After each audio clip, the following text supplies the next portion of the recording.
বাচ্চারা কিন্তু ছেলে বাচ্চাদের তুলনায় ইদানিং বেশি চান্স পায়। চাকরি ক্ষেত্রে অলরেডি কোঠা আন্দোলনের সময়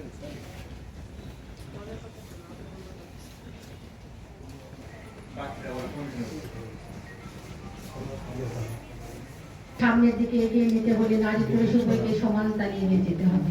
আসুন এবারে নারী হয়ে উঠুক সুন্দর আর বাধাহীন ও সাফল্যমণ্ডিত। এই প্রত্যাশা ব্যক্ত করে আমি আমার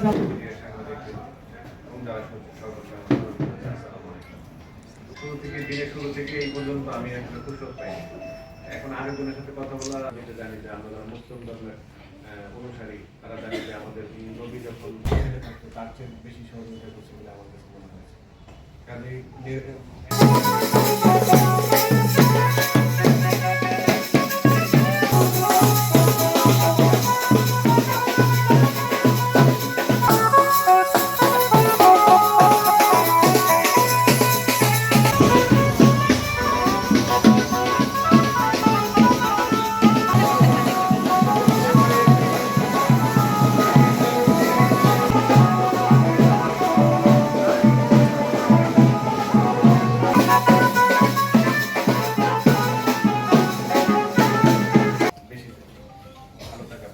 দেখবেন যে বিশ্বে ইহুদি ছেলে থাকতো তার চেয়ে বেশি সহযোগিতা করছে বলে আমার কাছে মনে হয়েছে। কাজেই আমরা যেটা জানি যে আমরা যারা মুসলিম ধর্মের অনুসারী তারা জানি যে আমাদের ছেলে বাচ্চাদের তুলনায় ইদানিং বেশি চান্স পায়। চাকরি ক্ষেত্রে অলরেডি কোঠা আন্দোলনের সময় নারীদের শিক্ষাকে আগে অতটা মূল্যায়ন করা হতো না। মনে হতো যে নারীদের এত শিখে আমাদের তো অনেক পিছিয়ে পড়া যাত্রী আছে যারা নারীদেরকে এখনো ব্যক্তিগতভাবে চিনি। একটি পরিবারের চাকরি নেই, চাকরি মধ্যে 3 জনের ডাক্তার। একজন মানুষ থাকেন যিনি আপনার বাসার কাজগুলো করে দিতেন, দেখেন কত টাকা দিতে হয়। বড় বিষয় আমাদের জীবনে যদি আমরা লক্ষ্য সেটা আসলে ওইভাবে তুলনা করা হতো না, যেহেতু স্বামী বাইরে চাকরি বাকরি করতো, ব্যবসা বাণিজ্য করতো, তাই না? ওনাকে বলা হয়েছে কাকে সম্মান করবো, অনেক বললেন না। কাজে ওনারা শুধু সংসারই করেন না, ওনাদের একটা সঙ্গে নারীরা অত্যন্ত দক্ষতার সাথে কিন্তু যে কোনো কাজ করে সেটি ভালো ফল হবে না।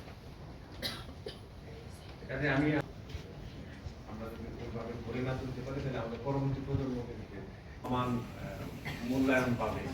আমরা কিন্তু অনেক দূর এগিয়েছি। ওনার আমলে যে পরিস্থিতি ছিল আজ কিন্তু সেটি নেই। এই যে দেখেন আমার 2 পাশে 2 জন নারী, দেখতে পাচ্ছেন, এবং তারা কিন্তু তাদের নিজ যোগ্যতায় নিজ দক্ষতা বলে আজকে জায়গায় প্রতিষ্ঠা পেয়েছে। আপনি দেখেন আমাদের আক্কেলপুরে আসলে 8ই মার্চ যখন আসে যে নারী দিবস, তখন ফেসবুকেই হোক বা আশেপাশের হোক একটা কথা শুনতে শোনা যায়, নারীদের জন্য দিবস আছে, পুরুষদের জন্য দিবস নাই। আসলে পুরুষদের জন্য একটা দিবস আছে, সেটা হলো 19শে নভেম্বর। আমাদের জানার সীমাবদ্ধতা, কিন্তু আমরা সীমাবদ্ধতা থেকে বিদ্রুপ আকারে এই দিনটাকে কেন্দ্র করে এই বিদ্রুপটা করি, অথচ গুগল করলে এটা পাওয়া যায়। তার জন্য প্রতিনিধি আর উপস্থিত আছেন আমাদের সহকারী পারিবারিক শিক্ষাটা আমাদের প্রত্যেকেরই দেওয়া উচিত, আর একাডেমিক শিক্ষা তো দিয়েই থাকে। মিডিয়ার সাংবাদিকবৃন্দ সকলকে আমার সংগঠনের পক্ষ থেকে অনেক অনেক আইসিটি স্যার এবং উপস্থিত আমার অন্যান্য, সেটা হচ্ছে যে নারীরা এখন অনেক সৃজনশীল দিকে আগাচ্ছে, অনেক সৃজনশীলতা। উপস্থিত আছেন জয়পুরহাট জেলার সুযোগ্য অতিরিক্ত জেলা প্রশাসক শিক্ষা